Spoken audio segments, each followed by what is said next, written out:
Coming to you live December 23rd.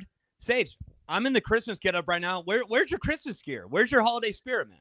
You threw this on me. I was looking for my Santa hat right before this, and I couldn't find it. I think You it's know still exactly where that Santa hat is, no, bro. We bro. just had SantaCon like That's fucking what 7 days ago. I think it's covered in the marina filth. Just like got dragged around the floor there. So I don't think I ever want to wear that. I think I might just donate that to the Salvation Army. That is true. That is true. The marina. I don't know what was going on in the streets, but like, you ever go out one night and then you see your shoes and you're just like, holy shit, like. Dude. Then everything comes back into frame and you're like, wow, that was the dirtiest shit ever going out. If you ever want to get your shoes just absolutely muddied and broken, go to Silver Cloud. It's like a guarantee that if you walk into Silver Cloud, Jackson outside too. Yeah. Like you're guaranteed just to get your shoes just destroyed.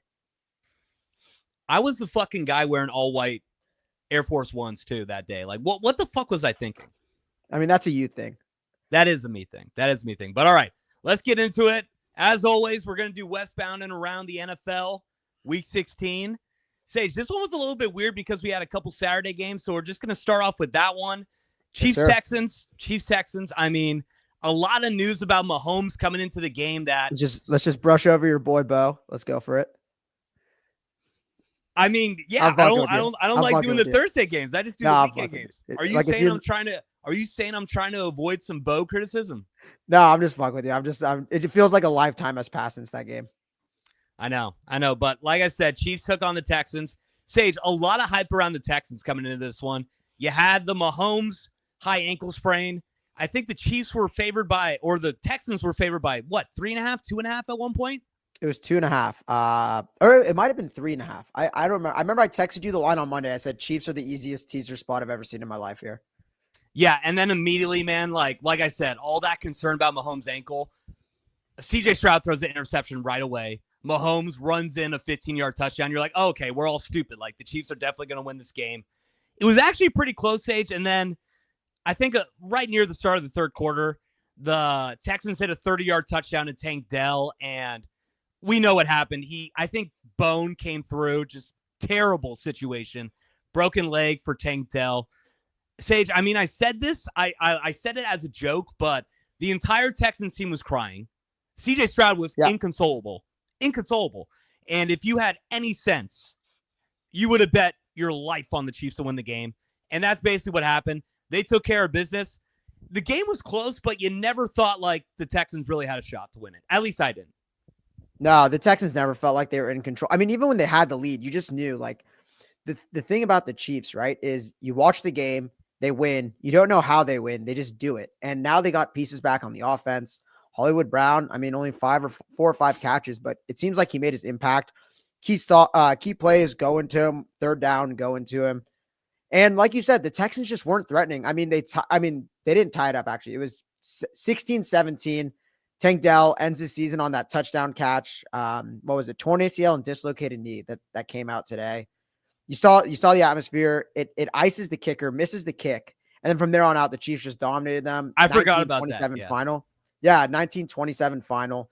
Chiefs never threatening, or Texans never really threatening to win. Even when they had the lead, you knew they were never threatening to win. Just felt like a Chiefs game through and through. I said Mahomes, it was like the Forrest Gump meme, the run Forrest run, right? Where he's running with like the leg weight or the leg braces and he just breaks them off and just sprints, right? With the kids on the bike.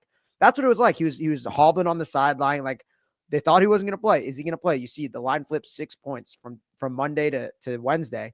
And it just was perfect on the opening drive, right?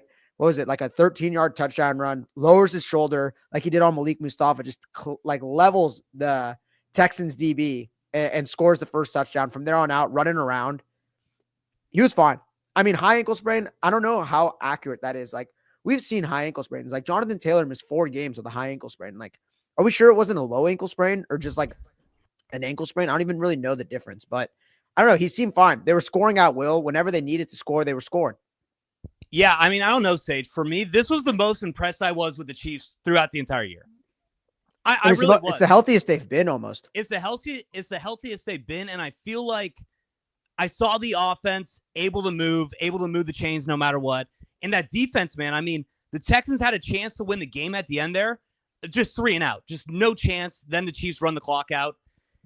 I haven't been anti-Chiefs the entire year, but I've been saying that I don't think they're going to repeat. I think that this offense is very suspect, and this was the best that I've seen them all year. And now with what I'm seeing from Buffalo, obviously we're going to get into them a little bit later, but it's going to be really hard to beat the Chiefs in Arrowhead. Way harder than I thought, even with the offensive struggles that they've had all year.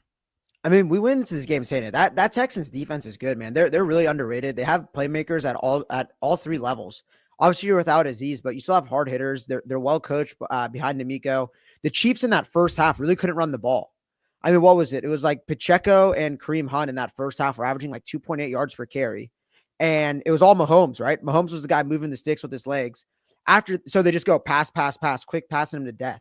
And they were just all around in that Texans secondary, spreading the ball out. Hopkins, you saw Kelsey, Noah Gray, who, I mean, Mahomes had some misses. It wasn't a perfect game. You could tell him and Hollywood weren't on the same page, but it didn't matter, right? When they need it, like 3rd and 10, you just know they're going to go get it. Moving the chains, scoring at will. Like I said, I just view the Chiefs, when they need 30, they could get 30. When they just need 10, they're not going to make any mistakes. They're just going to keep the ball, possess it. They just win games. They could have had 34. Kareem Hunt had it at the end, slid. Devin Otchain, have some class. Learn from that. I agree, man. I think it was their best offensive performance of the year. They just looked good. And on the Texans side, I mean, disappointing. Doesn't know what he's doing. I really don't think he knew what he was doing. Those you watched the game, right? Those screen passes to receivers were going nowhere, and they just kept going to it. Just Nico Collins, like boom, Trent McDuffie in the fucking backfield, like in the behind the line of scrimmage, just leveling guys. They couldn't get it going. When did they find success? Play action, right? Getting it to Tank Dell. Obviously, heart goes out to him. Gruesome injury, right? You saw what it did to the team, but not good. Not good. Yeah, I mean, he's gone for a while, bro. He ain't coming back for the playoffs. Bro, think about, his last 12 months, right? Broken fibula, shot in the offseason, and then tore his ACL. Tank Dell got shot too? Yeah, he got shot in the offseason, bro. Damn, this motherfucker can't catch a break. Yeah, I know. So that's what I was seeing, like, with Stroud crying. Did he get signed to a big contract yet? No, he's his second year. He's a second-year guy. So that's what Stroud was saying, man. He was just like, he's working his way back. He was having his best game of the year, right? And after all he's been through this past year, and then for it to, like, end like that on a touchdown, but you suffered the most gruesome injury we've seen since the Nick Chubb injury early last year. Just bad, man. It was a bad omen on the Texans, who were kind of, leaning on fraudulent. I can't say you're fraudulent. 100%. 100%. When you're winning your division, but you had a good performance against the Dolphins, the defense is stepping up, and then you put out that on a Saturday. So I can't take the Texans serious, man. Like, I think they're primed to be upset in the first round if they get the Ravens, right? Like, I would take the Ravens. We're going to see it this week, right? But I'd take the Ravens with all my heart if they were to match up in the playoffs. Wow, that's funny that you said that, Sage, because I had this written down. I said this felt like an opportunity for the Texans, right? I mean, whenever you're favored by 2.5 against the Chiefs, I get that there was suspicion about Mahomes, but they weren't really favored. But hold on. I think that this was a good spot for the Texans. Like, you have the Chiefs getting ready. I mean, they're playing in 2 days. Yeah. The Chiefs are playing in 2 days. So this felt like an opportunity where you could get the Chiefs with a little bit of a hobble Mahomes, them kind of looking to Pittsburgh a little bit later in the week, that Christmas game. They did not show up for me. I mean, yes, the Tank Dell injury hurt, but yeah, now I'm not that impressed. And you're likely going to get matched up against a Baltimore or a Pittsburgh. And do I have any faith in them at all? No, I think this is a 1-and-out team. CJ Stroud has taken a downturn. That defense did not look good today. And like you said with Bobby Sullick, the offense hasn't impressed me all year either. What's your take on the Chiefs for the next 2 games? Like, what they should do? Or what do you mean? No, just like, what do you think happens? Like, do you think there's any chance that they... Yeah, go ahead. They're going to kick the shit out of the Steelers. I just can't see the Steelers moving on that Chiefs defense. I said at the beginning of the year, I said the Chiefs defense was the best defense, I think, in the league. And that's what's so underrated about them. Like, when people like to point to, like, they're not blowing anyone out, that defense is legit, like legit. But yeah, they look good. But Chase, I wrote this down. What did you see? When did the Texans have success? When they fucking threw away from McDuffie. Go attack those other corners, right? Ever since the Niners game, right? Watson goes down, their third string goes down. That secondary can get got. So a team like Buffalo, obviously I'm jumping way ahead here, but a team like Buffalo can get them. Do I think the Steelers could get them? Hell no. They couldn't even pass against that fucking shitty Ravens secondary, right? Obviously no Pickens, but they couldn't move the ball against the Ravens. Then you have the Broncos. The Broncos really just have a good run game in Cortland Sutton. So I think if the Chiefs try, they'll beat the Broncos. I don't see the Chiefs resting. I think the Chiefs go for 16-1 because they know they have the bye week coming, but the Chiefs win this week. They basically have it locked up, right? They have the 1 seed locked up. They have it locked up. So that's the thing. They only need to get one win. They probably end up doing it, but who knows, man? They play the Steelers and Sage. I think that's a good opportunity to head into the next game. We've been on this game for a while. So let's talk Ravens Steelers. Ravens won 34-17, but Sage, I feel like this game shifted on 2 plays. And it was 2 fuck-ups by Russell Wilson. So it was 7-7 around the start of the second quarter, and Russell Wilson looked like he was going to run in, and I don't think it was Kyle Van Noy who popped him, but Russell Wilson got popped. Kyle Van Noy recovers it. Yeah, Ardarius Washington was the guy who made the tackle. Wow, good pull on that. But Ravens go down, score. They take the lead at 17-10 in the halftime, and, dude, the Steelers had a weird fucking play, man. I mean, I think it was the start of the fourth quarter, and they go for it. They're on the Ravens 45. They go for a 4th and 6, down 7. And they go deep. It's incomplete. And then Lamar, so I think Lamar threw an interception on the next drive. So they kind of got bailed out. But then Russell Wilson threw a pick 6 to Marlon Humphrey. But I don't know. I thought that Mike Tomlin didn't have his best game. I thought that was a really bad call to go for that. Just kind of desperate. You're on the road. It's a 1-possession game. Try to pin them. And then, obviously, Russell Wilson just had 2 bad mistakes, and that was really the difference. The Ravens, I think the game was a lot closer than the score said, but, yeah, I feel like the Steelers kind of had this. I feel like the Steelers had a chance at this game, and they kind of fucked it up. I totally agree. I said the Steelers go up 14-7. You put Lamar in a situation where, he's has to pass more. They ran for 220 yards on him. They were getting 6 yards a pop. Yeah, 5.8 yards a pop. And they just had him at will. I mean, the Steelers were running the ball effectively, but they only really they dropped back to pass 35 times.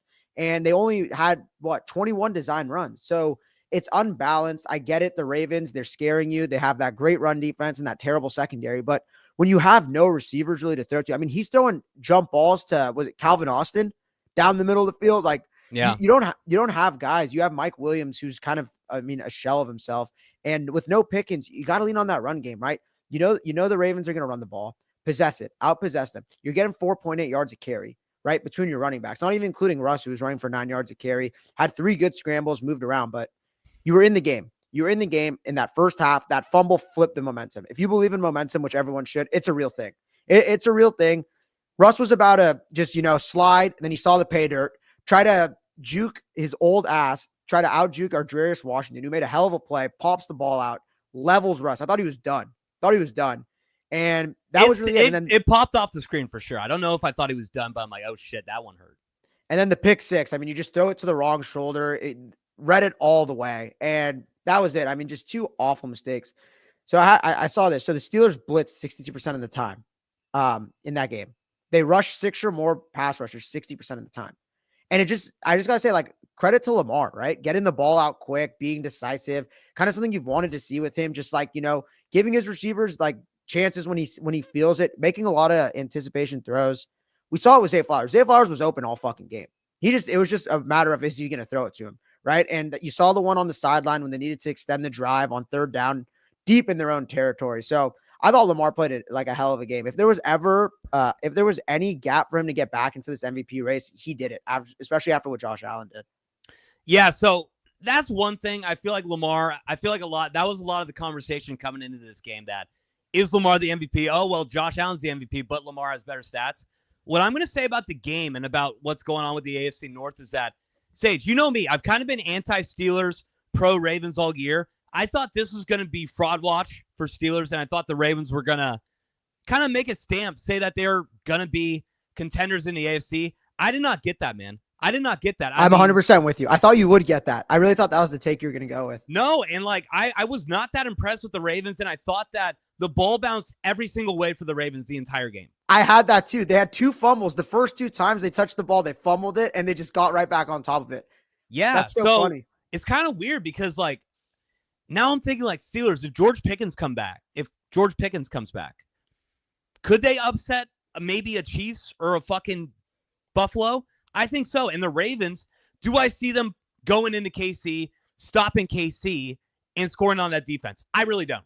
I don't see any way that I don't see any way that this Baltimore team could beat KC. And even though it's a lot of people are going to give me shit if they're listening because they're like, oh, the Ravens beat the Bills 35-10 earlier in the year.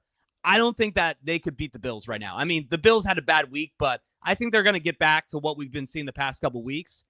I'm sus about the Ravens. I really am. Chase, show me the year in Lamar's career where the worst game of his season doesn't come in the playoffs. Then I'll believe that he's going to go beat the Bills, because we know what it is with him, right? Every year, his worst game of the year. You could date it all the way back to the first year he was a starter when he won that MVP. It comes at the worst time. He plays his worst football in the playoffs. So until he does it, I'm not going to believe it. But like you said, right? The Steelers, night and day, right? I mean, is George Pickens like Christian McCaffrey? We just don't know it.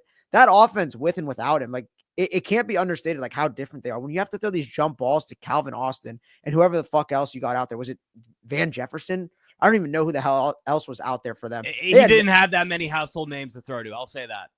I will say my last note. Did you catch the Brady take where he took a shot at Devondre Campbell? As a Niner fan, I was laughing. I didn't. So Van Noy, was that during the Tyson fight? I was watching a lot of the It was. Usyk Yeah, it fight, was. So yeah, it was right at the beginning of it.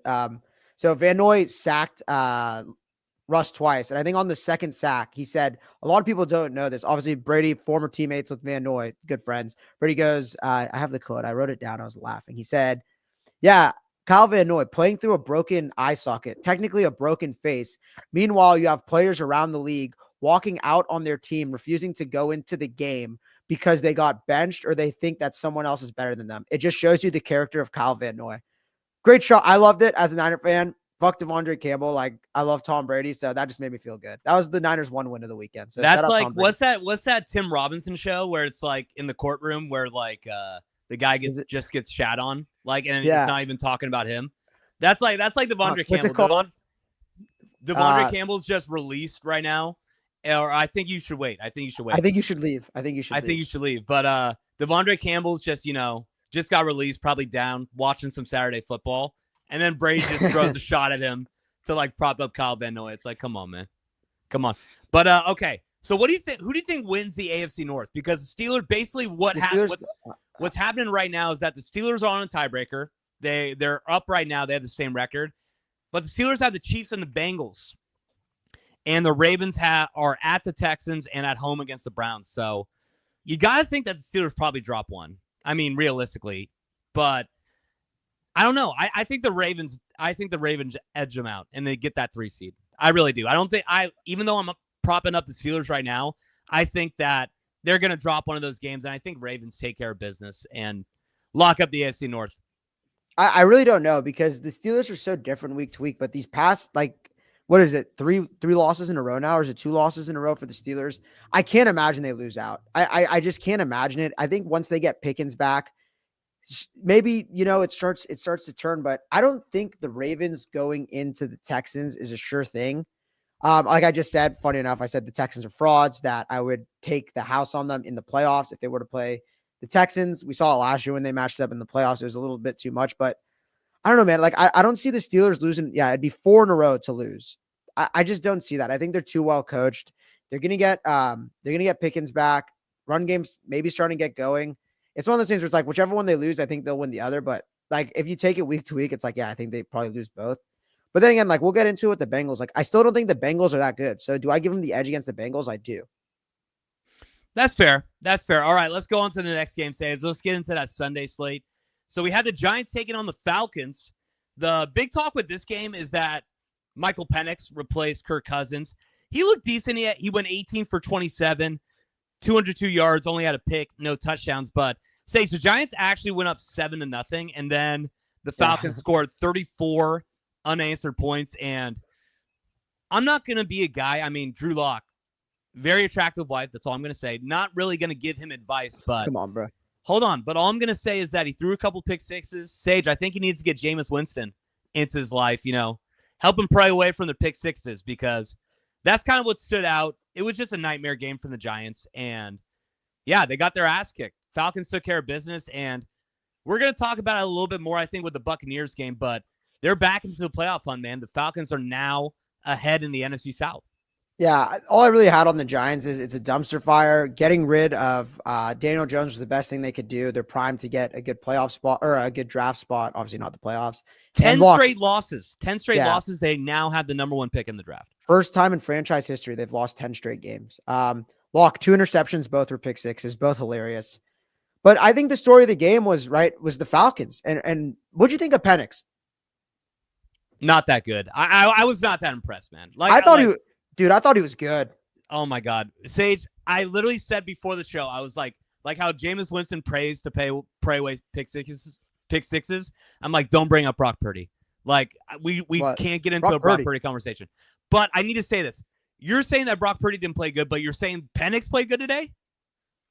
I thought he played good. I mean, it was his first career spot. Okay, first career start, right? I don't know if he threw a touchdown. I don't think he threw a touchdown, but he should have had one. I mean, did you see the interception he threw? It was a joke. It was a straight. Was it tipped? It was tipped, right? Kyle Pitts caught the ball, yeah, turned, and as he turned, he threw it up. And the Giants defender just caught it and ran when he was trying to turn into the end zone. He was moving the pocket well. I mean, London dropped the ball. Ray McLeod, two insanely bad drops. I don't know, because I watched the game, but I watched it so loosely because there's so much going on at 10. So it was one of the games I specifically wanted to go back because I'm someone who hates, like, not hates, but I don't like Penix. I was an Oregon Ducks fan. He always beat us when he was in Washington. I don't want him to succeed. So I was like, I went into it, right? And I was like, it's a hate watch. It's a film study hate watch. And I was like, honestly, like, he's moving the pocket well. He was blitzed all game. So I went into the next gen stats, 7 for 13 under pressure with, I think it was like 100 yards. So I was like, they were blitzing him. Don't you feel like they gave him like no responsibility at all though?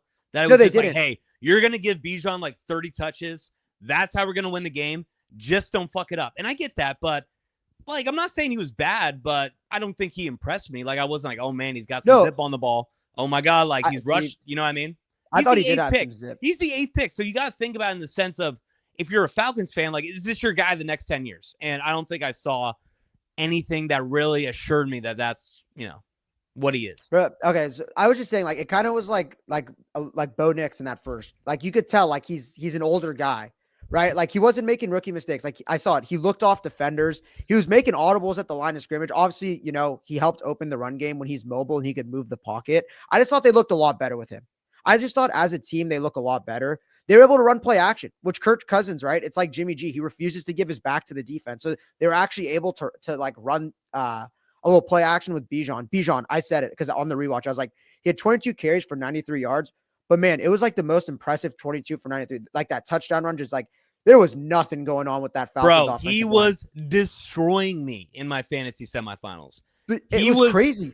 It was so scary, dude, because every single time he was getting 9 yards no matter what. But did you see how he was doing it? The Giants had no way to stop him. Like, yeah. It was. But they were in that backfield, which is crazy. Like, he was just juking around like that touchdown. I was just like, man, this guy is fucking impressive. Like, you get him. I mean, he's legit. You get him on a good I'm glad team. that I could say fuck Bijan, but dude, he's a great running back. Talking about young guys who a lot of people think are going to be some of the best at their position down the road. Do you hear Malik Neighbors after the game? Oh, of course. Kudos to me, that. Bro. You probably okay. So maybe I'm being too hard on him, but they were asking him You're like Skip Bayless. No, but they were asking him like about you fall hard in love and you fall hard in hate too. Oh, but go for it. But yeah, they were asking him about the Giants rookie big news receiving record. What's up? Deontay Johnson to the Texans. I guess that's a good spot for him. Oh, wow. Yeah. Hopefully he doesn't blow up the locker room like he tried to do with the Ravens. It's a revenge game versus the Ravens, so maybe he goes off. Oh, my God. He's not going to do shit. But, yeah, so basically they were asking Malik Neighbors about breaking the Giants' rookie receiving record. Kudos to me, but we didn't win. So it's like shout out for saying like we didn't win, so it doesn't really matter. But did you watch it if you just ever heard a random guy be like, kudos to me, you'd be like, all right, this guy's an asshole. Right? Did you watch it? There was a 10-second pause between kudos to me and but we didn't win. It was like he just was like, oh yeah, shit, I gotta say this. It was hilarious. I was laughing. Yeah, so I'm starting to like him, bro. Malik Neighbors, he is on a Joe DiMaggio streak. Like every press conference is box office. Yeah, and I don't know. Did you have anything else on that game, really? Yeah, one other point I want to make. Young Hoku missing field goals. Just wanted to add on to how Pitts' offense really wasn't doing him too many favors outside of Bijan. But I didn't want to say this. Chase, what business was I in a few weeks ago? I was in the fading the Falcons business, right? Going into week 12, 9 sacks, worst like D line in terms of pressure and getting home. Since week 12, right? Since their bye, they've had 16 sacks. I think it's 5, 4, 4, and 3 in 4 games, 16 sacks, and they're getting a pass rush. Jesse Bates has forced the most turnovers in the NFL, tied. Bengals. Are you believing in the Falcons? You're like a dude. If you believe in the Falcons, you're like a guy who believes that the stripper at the strip club really wants to get with him. No, that's not what I'm saying. I'm just saying that. Just saying. Okay, but I think there's a lot in there that like would give you, I guess, belief to believe, right? Because it's not like it's the Steelers where it's Tomlin with an old quarterback. Like there's a more of an unknown, right? It's not a rookie head coach, but a first year head coach in Raheem Morris. You bring in Penix. You know that they have weapons, and if the defense is actually starting to put together a pass rush, Drew Lock, obviously, it's the Giants, whatever you want to say, but it's a 4-week sample size now where they're getting home. I'm starting to say like, and we saw what the Bucs looked like last night. Maybe they're frisky if they could steal this division. I don't know. I think there's hope in Atlanta. I'll say that. Shout out Atlanta. I think there's hope, but like, I don't know. Like hope to do what? This is my entire NFC South manifesto. Host a playoff game, right?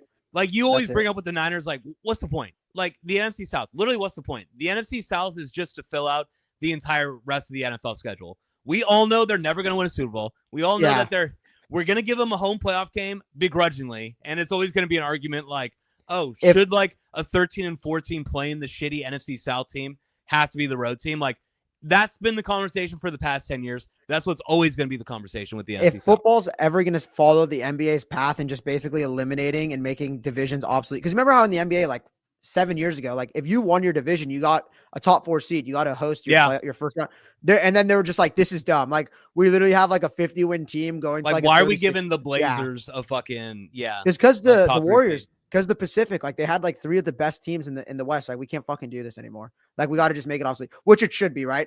But we were going to mention with the Vikings, the fact that they might lose 3 games this year and have to go on the road for the first playoff game is absolutely wild. But I think that should take us to the next NFC North game. Sage, you're a fucking champion at doing this little summary here, baby. Let's go. Let's ride into the next game. We got the Lions taking on the Browns. Sage, the Lions won 34-17. I don't know. This is exactly what I said was going to happen. Caleb Williams wasn't going to be able to do that much. The Lions had the best offense in the league. The Chicago Bears are a dumpster fire. They were up 20-0. It was 27-14. Then you had that fake fumble call that's going all around the internet. Stumble bum. What do they call it? The stumble bum. The stubble bum. But the Lions took care of business. I think this was really just showing you what this Lions offense really has. That O-line. Jahmyr Gibbs had a great game. Amon-Ra as that possession/yak receiver. Laporta just being one of the best tight ends in the league. And then Jameson Williams had an 85-yard touchdown. He could take the top off the defense's Sage. I don't know how you're going to stop this Lions offense, man. They're just too fucking good. We saw the Niners put up 38 against this Bears defense. You got an inspired Lions offense coming off a loss. We said it when we picked them. We knew they were just going to go out and try and embarrass the Bears. That's what they did. Caleb played decent, right? It wasn't like anything on what the Bears couldn't do. That Lions defense, I think it's a little concerning what they let the Bears do up and down the field on them. But that Lions offense, missing Montgomery, didn't miss a beat. Goff, thrown in the cold in Chicago, like you said, dime to Jameson Williams, clearing all the allegations, right? That's 2 outdoor games this year, back to back, or within 4 weeks. Whose allegations? Your allegations? No, there was people saying like Goff there was. Come on. Yeah, it's not like I'm making this up. There was talk out there that Goff can't play outdoors. He's a dome quarterback. Like you saw it when he goes outdoors, it's not the same. 2 games this year, again, in like 2 pretty like key spots. The Bears, it's not a key spot, but division coming off a loss, need the bounce back, hold off on the 1 seed, plays a great game. Jahmyr Gibbs, no Montgomery, no problem. The guy's a beast, absolute beast. We said it might even benefit them in a weird way, right? That now they're forced to give this guy 20, 30 touches because he's clearly the better running back. He's always been the better running back. They just kind of put him on shelf and he's fresh, ready to go into the late season push. Like I said, man, is like you could say whatever you want about the Niners. I'm not going to make this a Niners debate. The Lions are the most injured team in the league, and there's no excuses. They just keep winning games, and even the games they lose, they're competitive as hell in them. There's no excuses with how good that team is, how deep they are. the amount of young talent they have on that offense, on that defense, they're building up. Super impressive, man. Like if you want to still make the argument that the Lions, despite all these injuries, can make the Super Bowl, you have every right to. I mean, they might still be the best offense in the league. So Sage, this is the thing. The Eagles lost. They basically locked up the 1 seed. All they need to do is beat up on the fucking dog shit 49ers. No. Yes. Well, hold on. So okay. let me get into it. But basically, when a lot of the fear was that you got to watch out for Philadelphia, right? I mean, but when it comes to Philadelphia, there's almost no way that Philadelphia can get through them, right? But like you were about to say, the Vikings are the only team that realistically could get them with the 1 seed. They're both 13-2, but like I said, the Lions play the 49ers. The Vikings play the Packers and then the Lions. So I think if the Lions lose to the Packers, home, right? What? Packers at home, I believe. Packers at home. So if they lose to the Packers, then I'm almost sure that it doesn't matter what the Lions do. I feel like the Lions lock it up if they get a win against the Niners and the Vikings lose to the Packers. Yeah. So if you're kind of, it's not in your hands there. I mean, it's really not in your hands, right? I mean, it is and it isn't at the same time. You're saying the Lions? I mean, it is and it isn't, right? Because the Vikings could just beat you. It's in the both. But the Lions are in prime position to get the 1 seed. That's huge. I understand. I mean, the Packers are hot. The Vikings are probably going to be favored in that game. They're going into it healthy. We'll talk about the Vikings in a second. You think they'll be favored against the Lions? No, I'm saying against the Packers. Sorry. Going into maybe, it'll be close. I'm actually interested to see what it is. I'm going to look that up right now. I'm sure it's up. While you pull that up, I mean, they beat the Packers already. And they played the Lions so close at home. I mean, the Vikings were kind of handling them at first, and then the Lions offense was just too much for their defense. But you could look at that Vikings-Packers score. The Vikings dominated them. Straight up dominated them. I mean, the Packers at the end of the game made it interesting. A lot of like 2-minute drill touchdowns, going for it on fourth, whatever. But I think the Vikings are the better team. It's interesting, man. That NFC North is it's murderer's row up there. Hold up. I'm fucking stupid here. Give me a second. Yeah, I can pull it up too if you need it. But I don't think they have it out yet. I think they're waiting on something. Bovada does not have it up yet. No, they don't. It's definitely out. Here, I got you right now. Well, okay. Vikings minus 1.5. Minus 1.5? 1.5, yep. Okay. Well, 1.5 for who? Vikings? Vikings, 1.5 at home. So it's basically telling you it's an even draw, right? I mean, because the Vikings do have a legit home field advantage.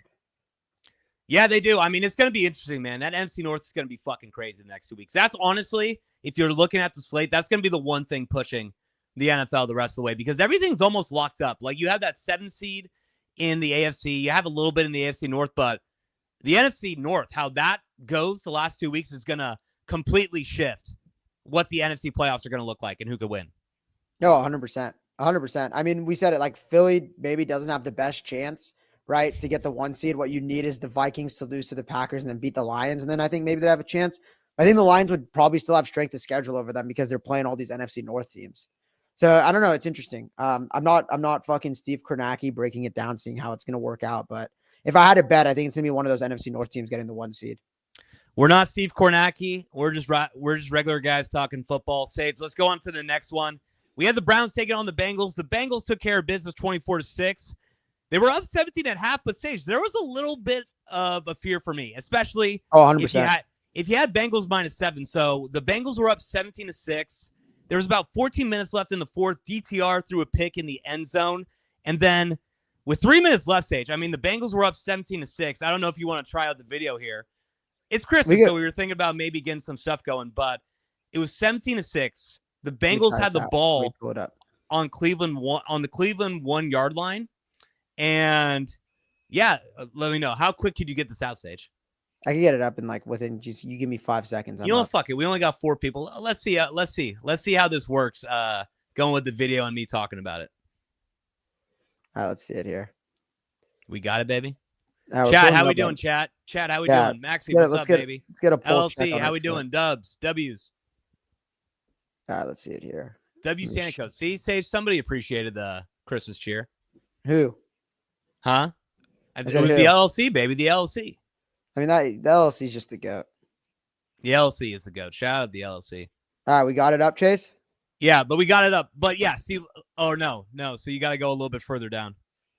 I mean, I gotta go further down. Riley Bauer, shout out. Yeah. Let's see the Wait, video. or I gotta go further down. You can see it or no? But this isn't the play, Sater. It's 0-0 right here.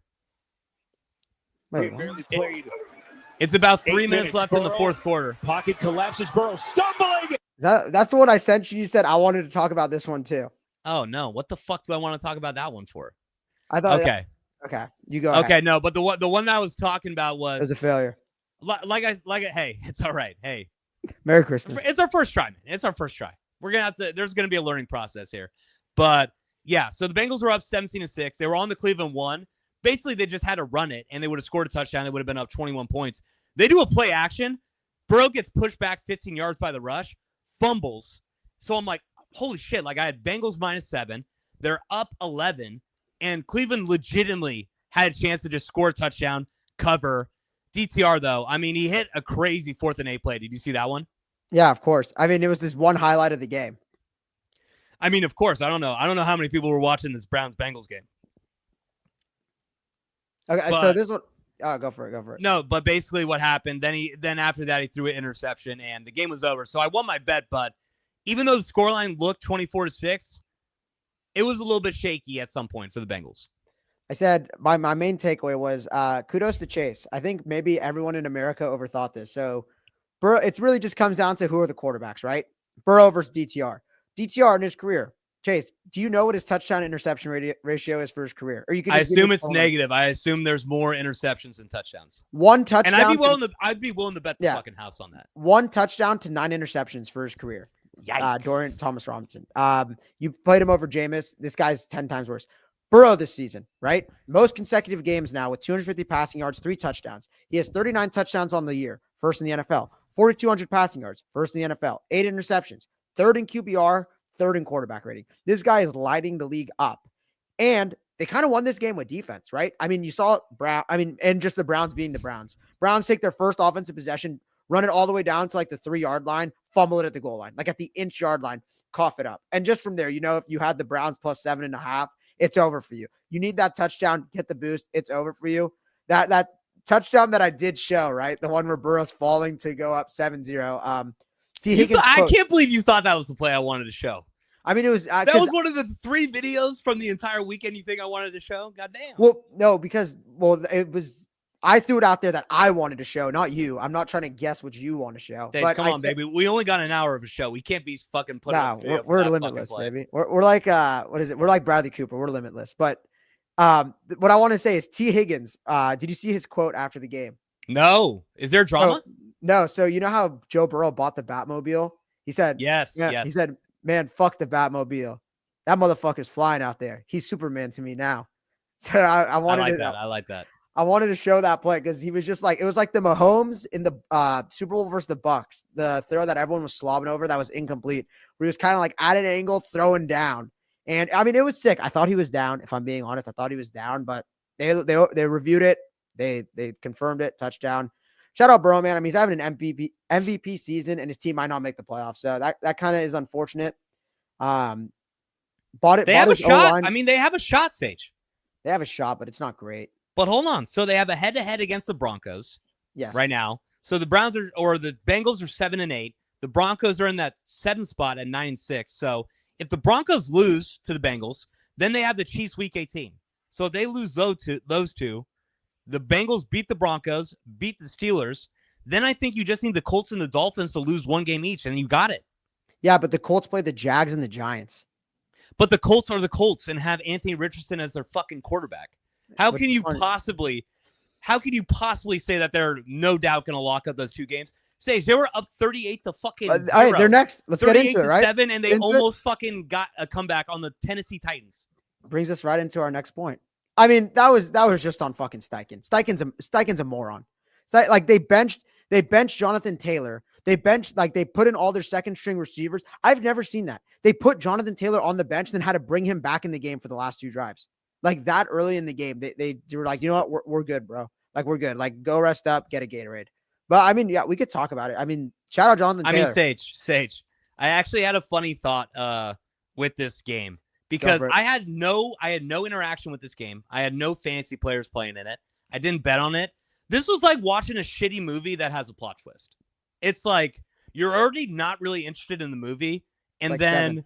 and then the plot twist comes, and it's like, okay, like I literally don't give a fuck. I hated this movie. The plot twists suck too. Like with this one, it's like it's Colts Jaguars. Okay, I don't give a shit about this game. Okay, the Colts go up 38-7, and then the Titans come back. It's like I literally don't care. Like I literally don't care about if the Colts win, if the fucking Titans come back, fuck up them getting the number 1 pick. This was like a shitty movie with a plot twist for me. I don't know. I mean, that's really all I had on this game. I was forced. Jonathan forced to pay Taylor is a attention to it. beast, though. I will say that. I mean, his touchdown runs, he was making guys miss. It wasn't like the Saquon, just like an open hole to just burst through and get to the sideline. Like he juked out the safety, broke his ankles, literally put him on the dirt, his ankles literally touched the turf. He had 2 of them, really swung the game open. I mean, they went down 7-0, and then they scored 38 unanswered. They go up 38-7. Titans come all the way back, make it 38-30. You're not a serious team. You let Mason Rudolph do that to you, right? 23 straight points, and there's a chance you make the playoffs.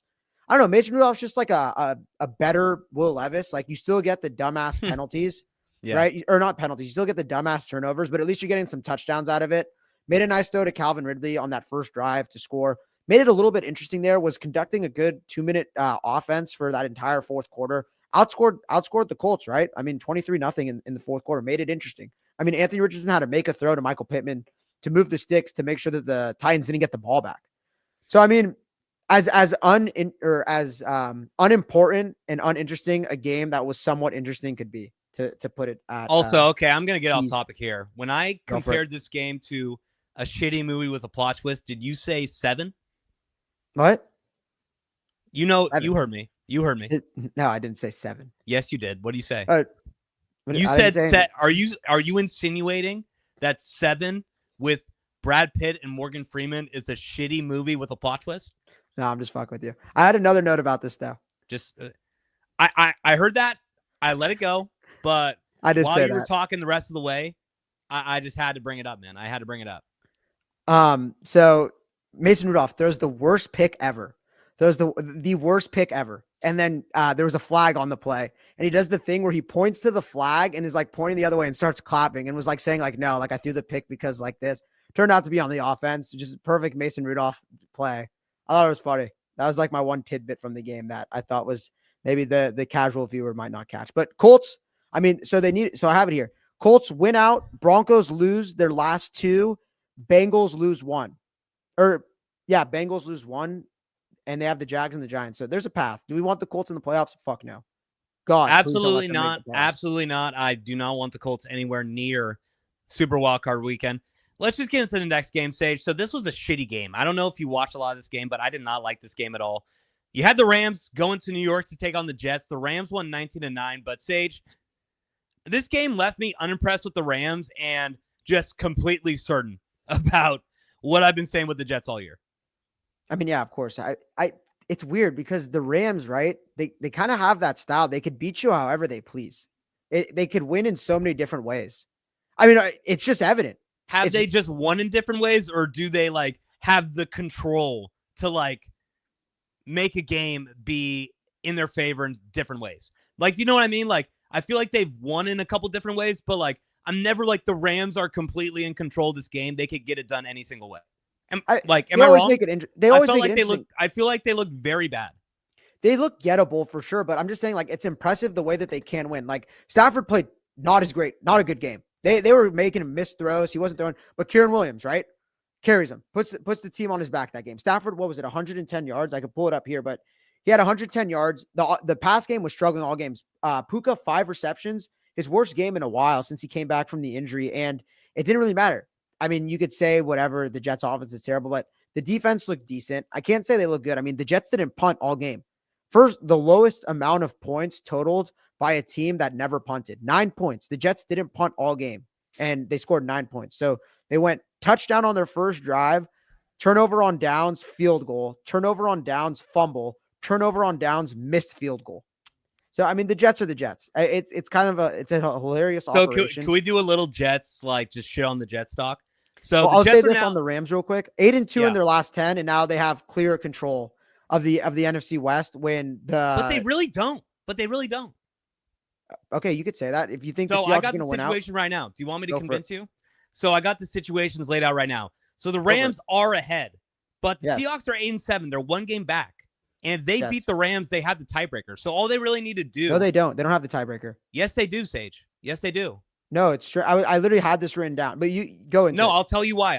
They literally do. Okay. I'm pretty sure. Maybe not. Hold on. So let me just map it out. So what's going on is that the Seahawks just have to beat the Bears, right? And if they Yes. beat the Rams, say somehow the Rams win the other game, they're tied. The Seahawks are 1-1 against the Rams, and aren't they 4-2 in the division? Would It that doesn't mean that come the down Rams to are? No, it doesn't come down to that. It doesn't come right down to division record after a head-to-head. I think it does, No. Sage. I think it's strength of schedule. No, it's not. No, it can't be. Okay, I don't know. So this is what I saw a tweet when I was looking this up. So it said the Rams can clinch the division on Sunday. So the Seahawks play Thursday, the Rams play Saturday. If the Seahawks win Thursday and then the Rams win Saturday, they still aren't technically clinched. What would have to happen is the teams that the Rams have already beaten, like the Bills, right, when it comes to strength of schedule, would have to win. And then so there's a path that both win, but the Rams won't technically clinch till Sunday. I don't know. That's just the tweet I saw. So this is what I'm seeing. Head-to-head, best Okay. one-loss tie percentage, right? Obviously. And then best win percentage within games in the division. So the Seahawks will be at 4-2. If they win Thursday, you're saying. Yeah. What are the Rams? The Rams have cleaned us. They beat the Seahawks. And what? They split with the Cardinals? Or they already played the Cardinals? So they need to beat the Cardinals. Yeah, that's what I'm saying. So if the Rams realistically, like, they just have to win Saturday. They're not in full control. They still need to win a couple big games. I think if they win Saturday, that's it. They don't even have to beat the Seahawks week 18. I don't know. That's just my understanding. This shit's so complicated. Like there's so many ins and outs. When it gets down to like the fourth or fifth tiebreaker with teams that like they're in the NFC West, but right now I don't really give a shit about them.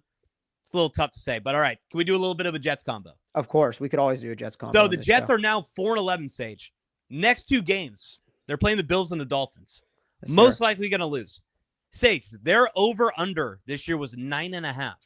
They're likely going to go 4-13. Did you hear Garrett Wilson after the game? Yeah, he's gone, right? He's gone. He wants to get the fuck out of there. Patriot. He's a Patriot. I'll get on that early. I'd like to get involved, love to make an impact on the game, but people see it differently. That's out of my control. Clearly, who do you think he's talking about? Taking a shot at Aaron Rodgers. Clearly 100%. taking a shot at Aaron Rodgers. And when you think about it, Aaron Rodgers hijacked this entire franchise. He hijacked and fucked the Jets for the next 5 years. Think about it. They had a young, talented team. And Rodgers just came in towards Achilles. Like, I wouldn't really blame him for that, but wasted a year because of that. Burned all their draft capital on these stupid fucking trades to get like guys like Devontae Adams, other guys, when it really made no impact on the team.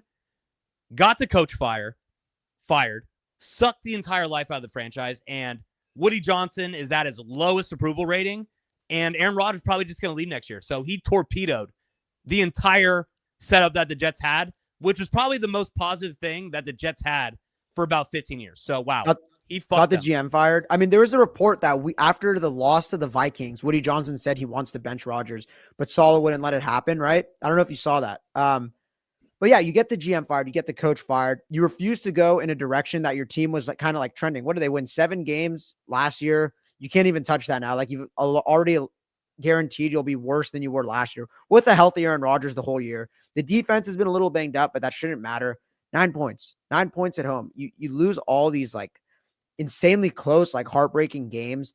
Maybe it just wasn't on your side this year. Like there is a path where you win some of these close games, but you're the Jets. You lose them. It's just innate. It's how it happens. I don't know, man. Like, I don't really know. Like, what is their direction? You have to just tear the whole thing down, right? Like, I'd almost try and trade Devontae Adams again if you can. I'd try and trade Rodgers again. You got to keep Garrett Wilson.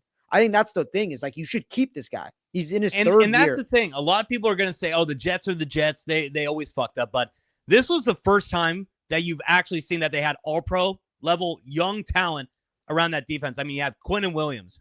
What's his brother name's? Quincy Williams? CJ Mosley. Yeah. Sauce Gardner was the best cornerback in the NFL. So you actually had a legit number 1 overall defense built up there. You had a solid O-line, and you had weapons like Breece Hall, Garrett Wilson. There was a lot of good going for the Jets. Like, I know that they're a cursed franchise, but if you just look at it from the lens that, you know, just looking at their roster and kind of forget about the logo, they had a good setup, and now it's fucked. I mean, they're just so like mistake prone. Like they just fall mistakes to their own dumbness, I guess. Like Hassan Reddick tells the Eagles, I'm not playing without a new contract. What do the Jets do? They give up assets. I think a second round pick to get Hassan Reddick. What do? They don't pay him. He sits out the entire first half of the season, basically says, I'm not even showing up to the building. Like that's just ineptitude. Like you shouldn't be running a front office if you can't even read that. Like, oh, he's not going to go play for the Eagles who have built him up. He's had his best years with, are actually competing for a Super Bowl without a new contract, but he'll come play for the shitty ass Jets and Aaron Rodgers without a new contract. Like, have some common sense. The way they're run, the whole roster construction makes no sense. Allen Lazard getting more targets than Garrett Wilson in half these games. You try and bring in Randall Cobb last year. Like, none of it makes sense. Fucking what's his name? Who's the offensive coordinator? I'm blanking right now. The guy from the Broncos. Yeah, his buddy. Yeah, I forgot, but go on. But yeah, you have him, you refuse, you won't even fire him, and then he gets like the demotion. Okay, can I say one thing about the Jets? I have a pause. If you're a Jets fan, not Hackett. There Nathaniel Hackett. If you're a Jets fan watching today, there is one good thing going for you. Do you know what that thing is, Sage? What? Woody Johnson, bro. He's not going to be the owner next year. I don't know if that's a good thing or a bad thing. He's going to be the ambassador, bro. Trump's back in office. He's going to be the ambassador probably again. At least that's what they say, that he's going to be lined up to go back to England. So at least you get that fucker out of the front office. I mean, he's been, ever since he's came back, he's just made bad decision after bad decision. I mean, were they good the 4 years he was gone? No, but I think they built something up, and then Woody Johnson comes back in. I mean, we brought it up on the preview show, but he did not want to trade for Jerry Jeudy because of his Madden rating. I mean, this guy's a clown. So yeah, get that guy the fuck out of your team. But that's the most I'm going to spend on the Jets. Let's head to the next game stage. So I think this was the game of the 10 o'clock slates. We had the Eagles taking on the Commanders. The Commanders edged it out 36-33. But Sage, really, the Eagles came out up 14-0. Jalen Hurts got hurt. He got concussed, so he was out for the rest of the game. Jaden Daniels looked really good, but this is just a good feel-good win for the Commanders. But when you're looking at the Eagles side, it's a bad loss because of what it did to you trying to get the 1 seed. But I'm not concerned really when I see what happened with the Eagles today. I don't know about you. I'm a bit concerned at just how bad the defense looked in that second half. I think the Commanders were moving the ball at will. I mean, you force 5 turnovers and still allow 36 points. Take what you want from that, but what were we saying that's so different about the Eagles this year? It's that secondary, right? The ability to get big stops when you need it now. Last year, teams were just moving the ball at you at will. You kind of had to keep up with them, right? You're getting into a lot of shootouts, Hurts passing more. This year, right? You're able to kind of suffocate teams with that defense, run the ball. Obviously, Hurts going out ruins everything. Pickett fucks it up. I mean, their entire offense is around Jalen Hurts as a running threat. I just think in that fourth quarter, right? Like Jaden was doing anything he wanted to them, right? Like that. What was it? 1st and 9. He's a dog. He's a dog. Yeah. I will say that. I love Jaden. 5 turnovers. Jaden though 5 touchdowns, 81 yards rushing, took over the game. I mean, obviously it's easier to look that good when you're going against Kenny Pickett, but took over the game. The momentum, you just felt it shift. The whole Jalen Hurts thing was so weird. Like he put his helmet on, was walking out to the huddle, gave the thumbs up, and then they brought him back out and they said, "Hey, we need to look at one thing." Goes into the locker room, never see him again. So, I mean, the Eagles are now basically just locked into the 2 seed. There's nothing they could really do to change that. They're the 2 seed regardless. They just got to hope the Lions and the Vikings fuck it up somehow, right? Yeah, it's basically so far out of their hands, but it I don't know, like the whole game flipped, right? Saquon was torching them. He had 25 fantasy points in the first quarter. The first full possession, right? Jalen's out. God, I'm going to just keep fucking this Jalen thing up. The first possession, Jalen Hurts is out. I always fuck it up too. And he's on my fantasy team when I do it. Saquon has that 65-yard touchdown run on their second play of that drive. What do the Commanders do? They go single high safety instead of 2 high, stack the box. Saquon not able to move all game. They try to get him out in the pass game. Wow, look at you looking at the mid-game adjustments, talking about the X's and O's. Shout out, Saquon. I thought okay. You gotta look at it, bro. I was sleeping on you a little bit. Okay. Chase, I said it when we were talking about Fred Warner. Bobby Wagner, man, the fact that he's still in the league making key plays, looks like what? You know, drop the mic. That play he's all right. I mean, I don't think there's any reason to say that Fred Warner is not better than him. No, I'm just saying, at least career-wise, even career-wise. No, come on. Bobby Wagner has had a way better career than Fred. Are you kidding me? I think Fred's on track to be a lot better than Bobby Wagner. That's just me. Okay. But Bobby Wagner, 34 years old. He made that key play on Saquon. Marshawn Lattimore had a rough game. I mean, but you see it. They're making improvements to the secondary. Had that key play on A.J. Brown when they needed it. But A.J. Brown was running open all game. They just couldn't get him the ball. Missing tackles or causing missed tackles whenever they needed it. Had a big 4th and 7, man. That kind of got them set up for that. Was it a field goal or the touchdown to go up? The field goal. It was the field goal to go up, and then he did it again on that other drive, and then Devonta Smith dropped the third down ball. That was the big one. So we should have brought that up. But yeah, it was a 3rd and 5 pass. Completely dropped it, Sage. I mean, he was 10 yards wide open. Yeah, wide open. After the game, he basically said that the blame was on him, and thank God, because it was on him. And if he didn't say that, the Philly fans and the Philly media was going to light him the fuck up, because that was kind of on Devonta Smith right there. Yeah, it's sad. I mean, there's a lot of dysfunction in that like locker room. He's never one of the guys to ever come out and say anything. He's very well mannered. Seems like a good guy. A good guy. Really does. He was injured, came back. They were kind of missing him a bit, and then he does this. But yeah, we talked about it briefly yesterday. But Saquon on pace to break the rushing record, to do it against the Giants, right? Like you said, poetic justice. Is it a little bit less cool because you have 18 games or no? Yeah, for sure. It's the who is the WNBA chick? Was it Cheryl Swoops was saying that about Caitlin Clark? She was like, these records don't count because of the COVID year, not knowing that Caitlin Clark didn't take a COVID year. She did it in there was 30 less games than whoever had it before her. But this is one of those situations where it actually matters, right? Like the extra game, I think he has 2 extra games on him, right? So I don't so I'm not going to take it away, but this is where I kind of like how, the NBA does things, right? Where they do it on a per game basis, right? Like a points per game rather than like a total, right? Like for NFL, the rushing crown, all these, it's like on a total basis, like who had the most yards over the season.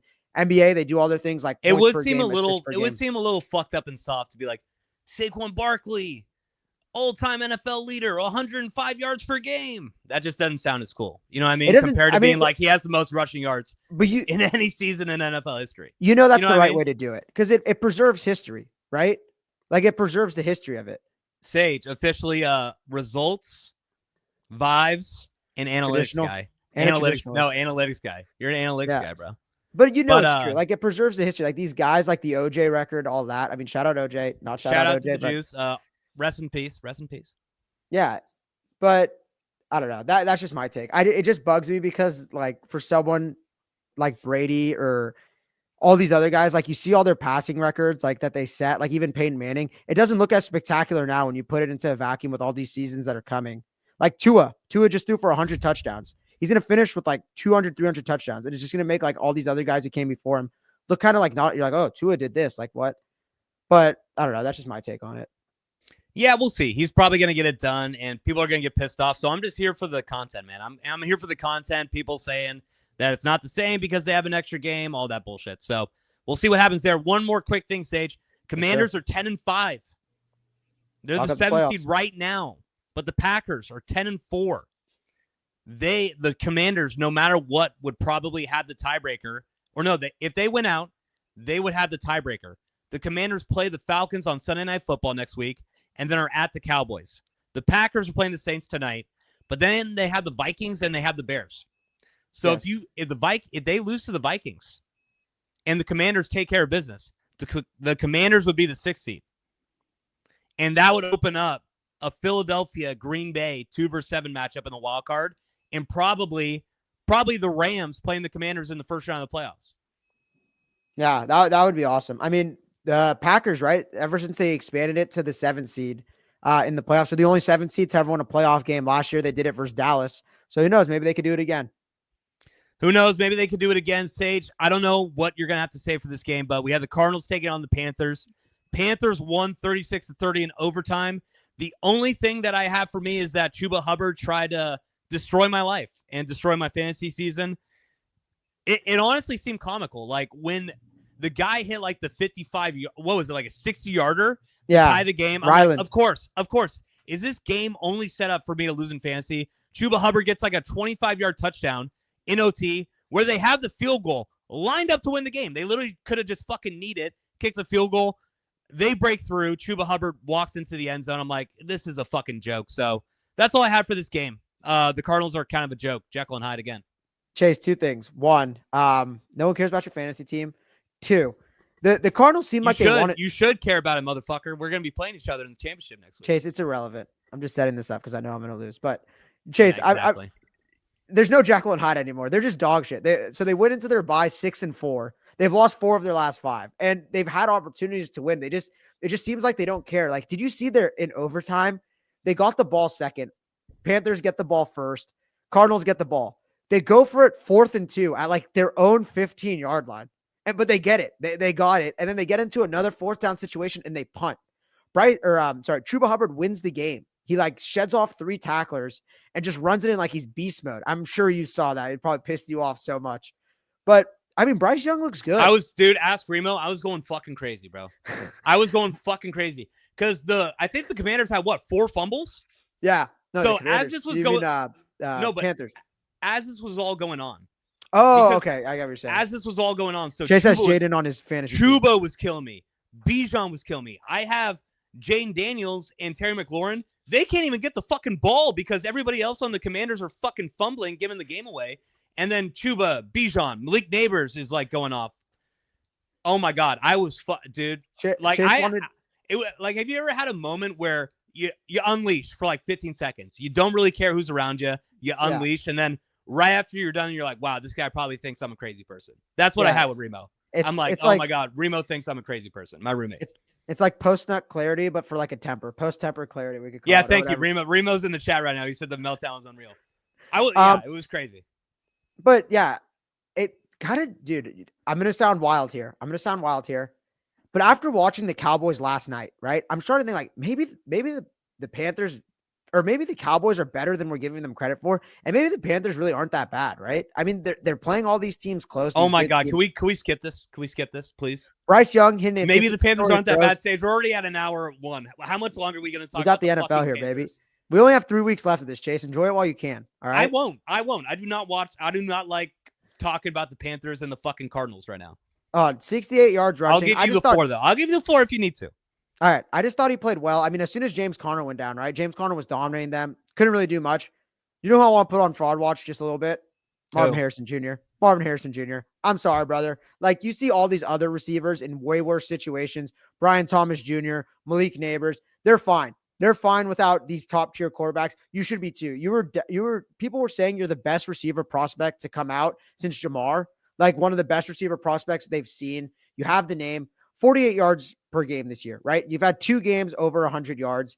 What'd you have? 30 yards this game, 40 yards this game. You got to be better. If you're really that guy, you just look blanketed the entire time. Kyler couldn't find you. I mean, Kyler, whatever. Unserious. Remember these moments next year. I think he's the hardest quarterback to rank amongst his peers. We need a memento. We need a memento that. Remember Kyler Murray late in the season. Right on the chest. I'm going to put that. Just remember this. And don't forget, Kyler Murray always fucks up towards the end of the season. I'll do you a favor, Chase, and I'll cut it there, and we can move on to the game that actually mattered. Oh, my fucking God. This was the game. I think this was the game of the Sunday. So the Vikings took on the Seahawks in Seattle. The Vikings won 27-24. Sage, I mean, the Vikings kind of had control of the game at the start.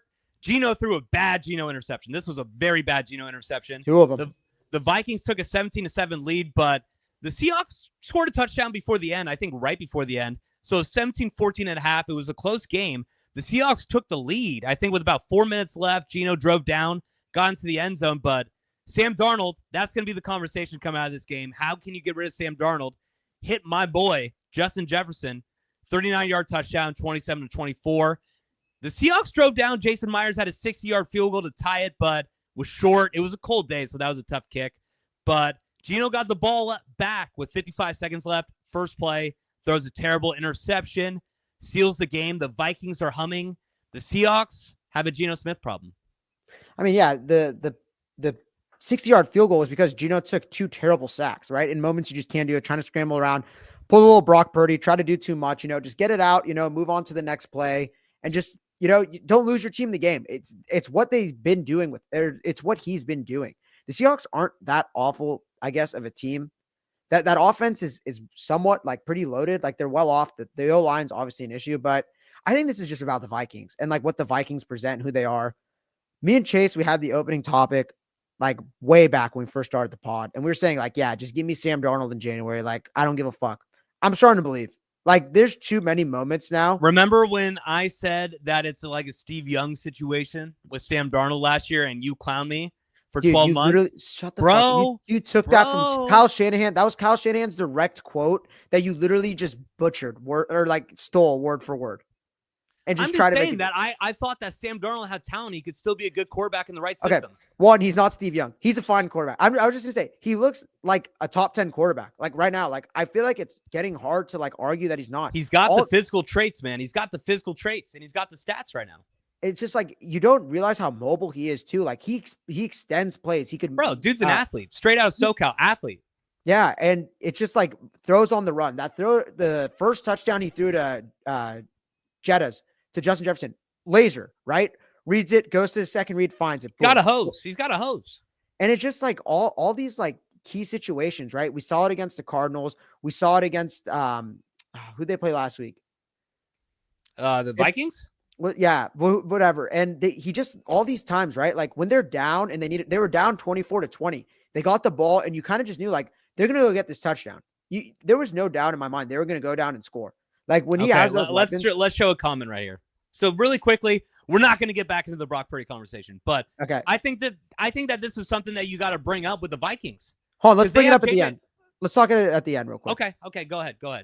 Just to stay on this point though, like I'm just saying, like he's clutch. He keeps these game-winning drives together, and I think it's a KOC thing, right? And he's first coach in Vikings history to win 13 games in a season multiple times, doing it with two different quarterbacks. It's impressive. We could get into it though with Sam Darnold. Would you rather play Sam Darnold $50 million or Brock Purdy $50 million? No, we're not going to do the Brock Purdy shit. We're not going to. So what do you want to go with? We already fucking went at it for 40 minutes yesterday, but I think with the Vikings, man, you're 13-2.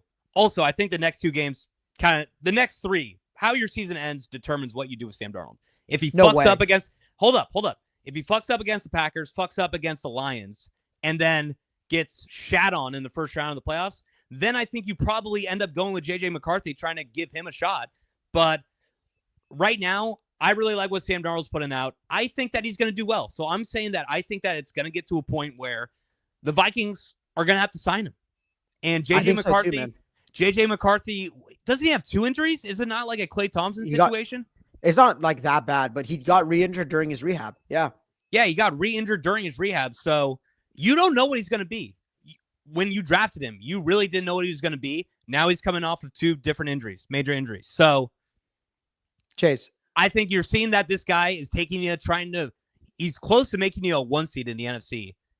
The Vikings or the Lions have been humming all year. You're neck and neck with them. You're literally tied with them. So I don't know. You got a great play caller. If you have a quarterback like Darnold who has the intangibles, can run the system, and you got a good defense with Brian Flores setting it up on the other side, I don't know how you can't roll this back next year.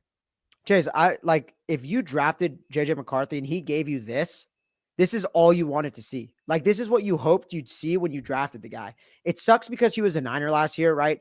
And you saw like all the praise coming out. Obviously, McCarthy, he's 21 years old. He's like these younger guys that it doesn't hurt. Like, look at Jordan Love. Like, why not just sign Darnold? You have this guy. Obviously, you're not going to be able to, attack or like make moves while he's young, but you sit him. You let him learn behind Sam Darnold while you have this window. If the Vikings won the Super Bowl at this point, I wouldn't be shocked. I think if it. What? Let me bring this up and then you could get back into it. But this is kind of the situation for the Vikings right now. I mean, you have the Packers at home, you have the Lions on the road. How differently, Sage, do you see it if they lock up the 1 seed compared to if they're the 5 seed? I don't see it much differently, to be honest with you. Really? I'm completely opposite. Because I know that it's just like the luck of the draw, right? Like Detroit's just an all-time team. That obviously I still think I don't take anything away from them if they don't get the 1 seed. I guess I just add more to it if they beat Detroit, but it would just be an even split. Like you lost to Detroit. I'm saying they have no chance. They have no chance to make it to the Super Bowl if they're the wild card. If they're the 1 seed, if they get the bye. Oh, okay. I think there's genuinely like a 25% chance. I misunderstood your question. I didn't know I thought you meant like, what do I take away from them? I thought it's going to determine their season, what Minnesota could do these next two games. Like I thought you meant it as like a Sam Darnold thing. I thought you were saying like, what does it make me think of Sam Darnold? Oh no, sorry, 100%. They're not making the Super Bowl if they can't get the 1 seed, right? But they got a legitimate shot, Sage. They just got to beat they're right take care of business. And dude, they're good. Like I said, they win games in so many different ways. The defense is so suffocating at times. The offense looks explosive at times. It's just like, I don't know, man. Like I believe in O'Connell. I really do. Like I said, first Vikings coach, right? To win 13 to win 13 games in a season. They did it twice. 8 straight wins now for them. And what's to stop them? That Lions defense could get got. Like we saw Caleb put up maybe his best game of the season against them. You know what the Vikings defense is? They could force some stops on the Lions. And then you got to think that the Vikings, I mean, who the hell are you going to put? Terrion Arnold on Jettas? And then who do you have on Addison? Like they're going to eat them apart, and they're going to be able to run it with Aaron Jones. I feel like when we pick these games, I always say, like, I look at it as a unit per unit basis. I think the Vikings and the offense and their defense is so solid, but that Lions defense is so bad. It could be like an insane difference maker, like when they match up. In all honesty, though, Sage, I love hyping up the Vikings right now. I love Minnesota people. They're what, dude? Have you ever been to Minnesota, like passing through, like at the airport or anything? No, Nicest fucking people of all time. Like, have you ever seen Fargo? Like, You got oh, that hey from the there. airport? Oh, yeah. Oh, we love Fargo. No, dude, Minnesota people, fucking, best people on earth. Love them. Fargo, if they're in the friendly Super Bowl, podcast they're gonna fuck up the Super Bowl if they're in the Super Bowl. Let's be real. Like Why? right now, you have all the juiciest matchups. You're like Eagles, Chiefs, Eagles, fucking Bills, right? You got Josh Allen versus Jalen Hurts, or you got the Bills taking on the Lions, or the Bills take it, or the Chiefs playing the Lions. If Minnesota gets in there, it's a wrap for whoever's coming in the AFC. Like, as much as I'm hyping up the Vikings, I don't think they could beat a Bills in the Super Bowl. I don't think they could beat a Mahomes at all in the Super Bowl. So I'm rooting for you now, but if the Vikings end up making the Super Bowl, they could fuck up what's looking like probably going to line up as an interesting Super Bowl, no matter whatever way you look at it. Yeah, no, I do agree with that. And then I guess you could look at the other side of the ball too. Your boy, Mike McDonald, Geno Smith, the team you refuse to ever write off, the team you want to believe in throughout the season. Man, they came together and then they just fell apart. I just think they're just so poorly coached. They just have their heads up their ass. 11 accepted penalties. I think they committed 13 on the day. Terrible turnover after terrible turnover. They never want to establish the run when they have a decent running back. I don't know. Can you still kick Mike McDonald's ass? Is he still a fake tough guy? Never said that. I said, like, you get him in a room with Dan Campbell, you know who the tough guy is. Chad, what do you think? Can Mike McDonald, the Seahawks head coach, beat up Sage, or would Sage kick his ass? I'm a white belt in jiu-jitsu. Just one of you. But all right, Sage, let's go on to the next game. So this one was weird, man. We had the Bills taking on the Patriots. The Bills did like everybody expected, won 24-21, but they were minus 14, Sage. Patriots jumped out to a 14-0 lead. Everybody was like, what the fuck is happening right now? The Bills defense looked awful. Josh Allen couldn't get it going. And then as the Bills usually do, they came back. I think they made it 14-14 right after the start of the second half. Then the Pats kind of fell apart. I think they had 3 turnovers in a row. Drake May had a bad interception in the end zone, and then had a backwards pass to Ramondre Stevenson on the 2-yard line. Ramondre kind of fucked it up. It was a tough pass, but he bobbled it into the end zone. The Bills fell on top of it, made it a 24-14 game, and that was basically it, Sage. They won 24-21. So the Bills take care of business, but a little bit scary, man. If you like me, I had the Bills as the team that I thought that was going to win the Super Bowl. I don't know if I could say that after a game like this. They look very bad. I mean, it happens, right? In division, you have these letdowns. You saw it with the Chiefs and the Raiders, but the right? Pats suck. The Pats suck. Are the Raiders any better? Like the Chiefs were that fumble away from being at the mercy of Carlson's right foot. I guess the better question is, Sage, who would you rather have, Gerard Mayo or Antonio Pierce? So we'll get into that. That's a great debate. So Patriots leading the league in best losses. And I think, like, Chase, I have a take on this, right? So I said it stemmed from this, right? 8 minutes left in the fourth quarter. You're down 2 possessions, 4th and 5 from the 46-yard line. Gerard Mayo punts, opts to give the ball back to Josh Allen. They bleed the clock and it's essentially over. You lose. Are the Crafts dumb for hiring this guy, or is this like kind of like a smart like decision, right? Is he the best thing for a team that's tanking, right? So what I've been hearing with Mayo is that when he was on the Patriots, he was always the coach on the field, right? He was basically like a coach on the field. Belichick loved him at the time. Immediately when he retired, got him set up as the linebackers coach, and I think he eventually became the defensive coordinator. Yeah, they groomed him. No, they groomed him. But they groomed him basically to like be like, a legit coach on the Patriots. And I think I'll say this. Robert. Okay, go ahead. But being the defensive coordinator on the Patriots, like when you have Belichick as the head coach, what really is your job? I know, but what I'm saying, what I'm trying to say, Sage, is that Robert Kraft, when he got rid of Belichick, I don't know if you could just go with an outsider right away. He was the best guy in-house. He was a Patriot player. He was a coach on the Patriots. So I think the situation was they just kind of knew they had to get rid of Belichick. Something had to change, and Mayo was the option. So was it a good decision? No, but I kind of understand their reasoning behind it. No, that's not what I'm getting at here. I'm saying, like, is he the perfect guy for the job to tank, right? Like, you see his decision-making. I guess, his clock management. Like, is he just, like, exactly perfect for what they need? Like, they're in this game. We see I think he's got to be gone. He's got to be gone. He's a bad coach, straight up. There was a quote after the game. So the quote is that the Crafts view Mayo as their leader, quote unquote, unless something drastic happens these last 3 weeks. So you're saying he's your guy, but you're leaving the door open. When you're the Patriots, you've been losing these close games. Like I was just saying, like, are they playing chess with this? Like, you got to think about it. They've had the best losses in the league, right? Drake May continues to show that he's the guy. He looked decent. Like, he had some bad decisions in this game, but they credited him with 2 turnovers. He's a stud. He's good. Yeah. They credited him with 2 turnovers. The lateral to Ramondre, where Ramondre just drops it. It goes into the end zone, recovered by the Bills, fumbled for Drake May. Throws an interception where his 2 receivers fall down on the route. They literally just fell down. And it goes to the Bills, whatever. I'm just saying, like, the Patriots, like, they're losing these games, but you don't want to win. You have the 2nd pick in the draft now. It's between Cam Ward, Shadur Sanders. You're going to get some value. There's going to be some dumb team that's going to want to trade up for one of the 2, and you're just going to maybe the 49ers. Yeah, you keep recruiting assets, you get these picks back, and you're in a prime position now, right? You got the hardest thing out of the way. You got the quarterback. I'd get Mayo the hell out of town. We keep saying Sage, get Vrabel. Get Vrabel. He's available easy. Now. He was a Patriot. He's one of the best coaches on the market right now. He wants to be a Mike Patriot, Vrabel, right? Set up Drake May, man. Set up Drake May in the right way. And he's going to bring his staff. He'll bring an offense with him. I got to think he made the Titans a winner. The Titans are the most bullshit franchise with Ryan Tannehill in the entire NFL.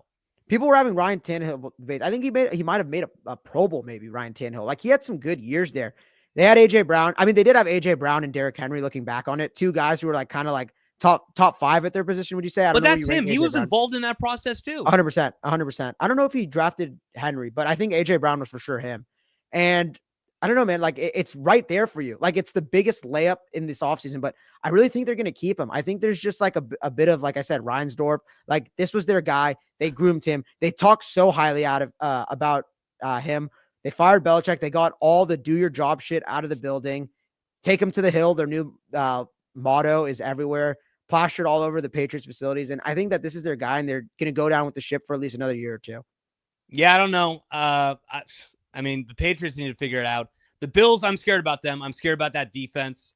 It just seems like right now, with how I'm seeing the defense play, like, giving up 14, they were driving the ball down the Bills' throats at the start of that game. Like, if you're playing KC at KC, that doesn't make me that confident. Josh had a bad game. I mean, he's injured a little bit, but I feel like he's going to be fine. So I'm not scared about him long term when it comes to the offense. But that defense is scary if I'm thinking Super Bowl for the Bills. Yeah, we were so mesmerized by what Josh was doing. We kind of like forgot about what the Bills defense wasn't doing, right? Like, oh my God, he put up 6 touchdowns against the Rams. Yeah, they lost because the defense gave up 44 to Stafford, Puka, Nakua, who struggled to score 19 this week against the Jets. Like, they've had their way with some teams, but when they play a good offense, like, they're getting run on. The Dolphins are able to run it on them. Like, all these teams that struggle to move the ball, they don't struggle when they play the Bills. So it's concerning. It seems like every game has to go one way for the Bills to win. It has to just basically be like a Josh Allen Superman effort. And he played bad. I mean, he really didn't play his best game. He banged his funny bone, was missing throws left and right. Shout out James Cook. James Cook really carried them with those big runs, kind of got the momentum back. But you got to be concerned, because if Josh Allen's even a bit off, they can't win a game. I just don't think it. Like, you got away with it this week because you're playing the Patriots. But they do have, right? Come off the Lions win. You got Patriots, Jets, Patriots. So maybe it's just a little bit of a letdown, come down spot. Yeah, the Bills will go as far as Josh Allen takes them, that's for sure. Sage, I'll be honest with you, man. We're kind of getting a little bit over time here. We got the Jaguars, Raiders. This was basically the battle for the better pick, and the Raiders won. I don't know what else to say about this game. I mean, this was literally just a fantasy playoffs game. For me, I had Brock Bowers, Brian Thomas going. The other guy had Jacoby Myers. That was the only reason I paid any attention to this game. And yeah, I feel like the rest of America was in the same spot as me. So I had a lot of notes about this game. Please Just no. kidding. Please Just no. kidding. Oh my God. I Please just no. this is all I had after the game. They asked Antonio Pierce about, do you think that you basically lost this game by winning? He says, we don't do this to lose. We don't do this for anybody's fantasy football team, Chase. Don't do this for anybody's draft projections. None of that shit matters to us. What matters to us is winning, and that's all we do. Or that's all we want to do. Sorry. Antonio Pierce doesn't care about losing the draft pick. Is it because he's not going to be there next year, that he thinks he is going to be there next year? I don't know. But this was a must lose, and you won. So I think you lost despite winning. And shout out the Jaguars, man. They have the first pick in the draft now, right? So they can, I don't know what they're going to do. So since they've had, they got Trevor Lawrence as the first overall pick. And since they've had him, they've had the first overall pick in the draft twice now. They got Trayvon Walker, drafted him over Hutch. They should be able to trade this back for someone who wants Shadur or Cam Ward. You're in the same spot as the Patriots where you kind of think you have your quarterback, right? But you have this like incredible asset that you could trade. So they're in an interesting spot this offseason. They are. So let's just get into the Sunday Night Football game, Sage. So we had the Buccaneers taking on the Cowboys, and the Cowboys, man, they're doing it. They won 26-24. They were up 23-14 at half, so they kind of had control of the entire game. The Buccaneers scored with, I think, about 2:36 to make it 26-24, but then Rachaad White fumbled when they tried to have the drive to win the game at the end. I do not get why the Buccaneers still give Rachaad White any run. He's clearly worse than Bucky Irving, and I don't know about you, in every game that I've watched the Buccaneers, it seems like in big spots he fumbles. Like he cannot hold on to the ball, so just stop using Rachaad White. But the Cowboys took care of business, and the Buccaneers, this was kind of a win they had to have. This was going to be a big statement win on Sunday Night Football. They've been the most underrated team all year. Everybody's been saying, watch out for the Bucs. Liam Cohen, watch out. He's going to get a head coaching job next year. This Buccaneers offense, Baker Mayfield. Then you lose to the fucking Cowboys. I mean, the Cowboys are looking better, but they're still the Cowboys without Dak Prescott. So bad loss for the Buccaneers for me. Chase, are they the Cowboys without Dak Prescott? Okay, so now 4-3 with Cooper Rush, 3-5 with Dak, and one of your losses was Cooper Rush. Okay. Are we going to do these simpleton takes? Really? I mean, are they simpleton? Like I'm just saying, a like, little bit. I bet you if you look at it, probably tougher schedule with Dak, and I don't know. They had a bunch of injuries. Like Micah wasn't playing out of for them a by while. the Falcons. He didn't play the first 3 games with Rush either. I mean, Overshown's gone. The defense is as banged up. Trayvon Diggs is gone now too. So is Cooper Rush as good as Dak? Is that what you're saying? No. I'm not saying that. I'm just saying like, I just don't think Dak's as good as you may think. Right? You're saying without Dak, like how good is Dak? Hey, Sage, trust me. I'm not going to be the guy on my soapbox praising Dak Prescott. I'm not a Dak fan. You could look into it too. They're 4-3 with Rush. They lost a game because they blocked a punt and then didn't recover, and the Bengals just got the ball with 2 minutes when the Cowboys were going to get the ball with like 3 minutes left at their own 40 with the best kicker in the league at home. Probably would have won that one if you want to, like, we could look into it. But I just want to say, man, Mike Zimmer, that the way that Cowboys defense was playing, man, they were hitting hard. They were getting like hats on balls, like forcing turnovers. They dominated the trenches. You love the Cowboys. You love the past 5 weeks Cowboys. Bro, they look good. Like they genuinely look good. Like we said it with the Panthers. The Panthers have been in a lot of close games, right? They just beat the Cardinals, who had to win the game, and they kicked the shit out of them on the road. You come home, you beat a Bucs team that's kind of been humming, kick the shit out of them too, just like out physical them. Is it a Micah thing? Who knows? But I gotta say, man, like one thing I just want to throw out there, their future looks bright if it's not for the Dak contract, right? It looks a lot better. You have a young defense that's quick. They play hard. Rico Dowdle kind of becoming a guy. You have CD, you just paid, and I feel like you're just like 1 or 2 pieces away in your secondary from really, because that they have the trenches figured out. That O-line and that D-line are pretty good. They figured out their run game, and they're winning games. That one more win than the Niners, just as injured as the Niners, lost their quarterback. And I think Mike McCarthy saved his job officially. Like, I think they have to bring him back now. This is what I was going to say. I feel like Mike McCarthy this year is like the kid that you knew in college who did not go to a single class, just like while class was going on, just drank the entire time. And at the end of the year, just does like an all-time grind for the final, balls out on the final, and somehow gets a C. Like, that's what he is right now. Yeah, gets a C. Okay. He was 3-7. Looked as dead as a doorknob. Like, everybody was saying, oh, well, Mike McCarthy's fired. Who are the Cowboys going to get? Bill Belichick? Mike Vrabel? Who do they get? Is Dak the guy? And now I don't think he's going to get fired. I legit do not think that Mike McCarthy's going to get fired. I think he's going to be the coach of the Cowboys next year for what's happened the past 5 weeks. Chase, would you rather have Cooper Rush for $3 million a year or Dak Prescott for $60 million a year? Neither. That's not a bad take. But I think that's it for me. Not too much else. And also I wanted to show, but that Vita Vea, drop him in coverage, right? Played the linebacker on the blitz, ran over, just laid out Jake Ferguson. I thought that was dope. That was my favorite play of the game. Vita Vea. I mean, I'll be honest with you, Sage. I had to do a lot of that game on rewatch because we were recording, right? We were recording, but also like that was a Sunday Night Football game that you could skip, right? Let's be real. I'll never skip Sunday Night Football. Buccaneers Cowboys. That was one that you could skip and maybe watch a little bit of a movie or something. I'll tell you, Mike. This Vita Vea, the way he moves around there, making tackles. I need to start working on that so we could go back and forth. I'll tell you, Mike. You could do the Tirico. I don't think I got it in my bag to do the Tirico. But all right, that's going to be it for around or westbound and around the NFL. God damn it, 16. I know. I'm at like an 80% rate right now. That's okay. But to everybody who was watching the stream, I think we only got about 3 people in here. But thanks for watching. Merry Christmas. Merry Christmas to you. We'll be back tomorrow. That's coming up in a couple days. Are we going to be back tomorrow? Yes, sir. I don't know, Sage. Maybe you take a couple days off. No days off. We're grinding, bro. We got no time days off. I mean, we'll see. I don't know when we're going to come back to you guys. I think if anything, maybe day after Christmas sounds like a good idea. That Thursday before the Thursday night game. Yeah. Try to get our best bets in there. So we're probably going to take a couple days off, enjoy the birth of our Savior, Jesus Christ, and then come back on Thursday. Got a weird slate, man. Like we brought this up in the last recording that we did, but you got a Thursday game. You got two games on Wednesday. Yep. You got 3 games on Saturday, and I think you have about 6 or 7 games on Sunday. So it's spread out. I don't know why the NFL did this, but Sage, I guess we should do a little bit of a talk here. What amount of basketball are you going to be watching on Wednesday, or is it just going to be pure NFL? Minus the Warriors. Minus the Warriors. It goes early. It depends what time, it depends what time Santa comes, like how early I am, opening my gift. Oh, yeah. No, 100%. Yeah. So NBA is always on in the morning because what times? 9 a.m. 9 a.m. is always the first tip for the first game. So it's 10 a.m. for the NFL and then 1:30 for the second game. And the NBA, is it 9 a.m.? Yeah, it's 9 a.m. So I think it's 12 o'clock tip East Coast time.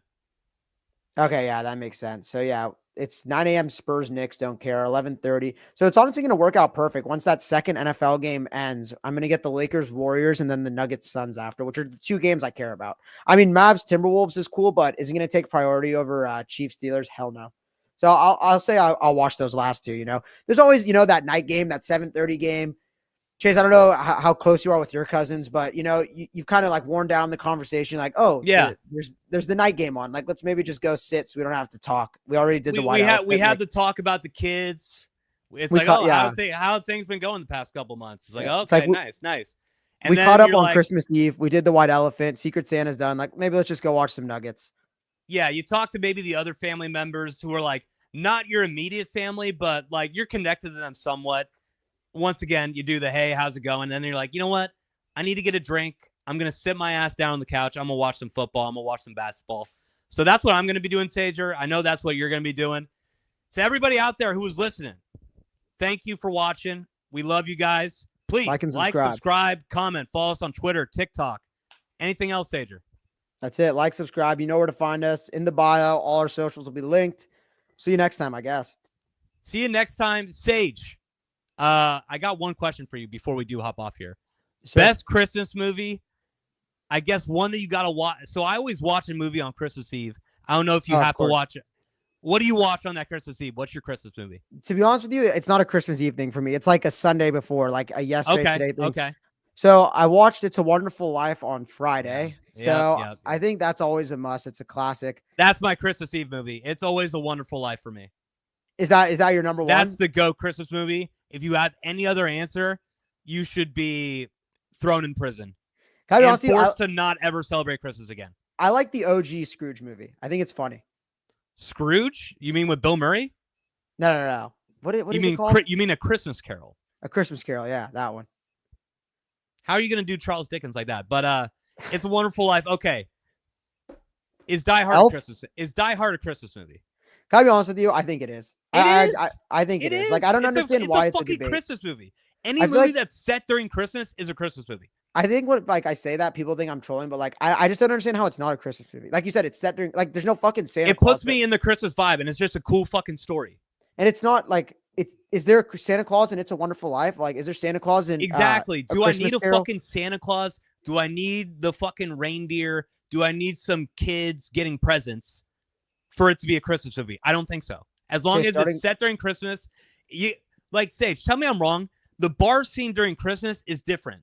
Around the couple weeks before Christmas, if you give me a bar scene during Christmas, I consider it a Christmas movie. No, 100%. The decorations, it just gets you in the mood, man. Like I went to New York the first week of December, right? We're 20 days away from Christmas, but it just felt like Christmas. You know, you see the lights, you see the trees, like it just puts you in the vibe. If the movie does that, that's what it accomplished. That's all it has to be a Christmas movie. I think we're on the same page with this one. We're 100% on the same page, as we always are. Sager, I don't know about that. Tell your family I said Merry Christmas. I love you, my man. You as well. And Merry Christmas. Merry Happy Christmas, holidays. everybody. Happy holidays. Yeah, happy holidays. And that's going to be it for the stream today. We'll talk to you guys later. Oh, this is going to take a couple seconds here.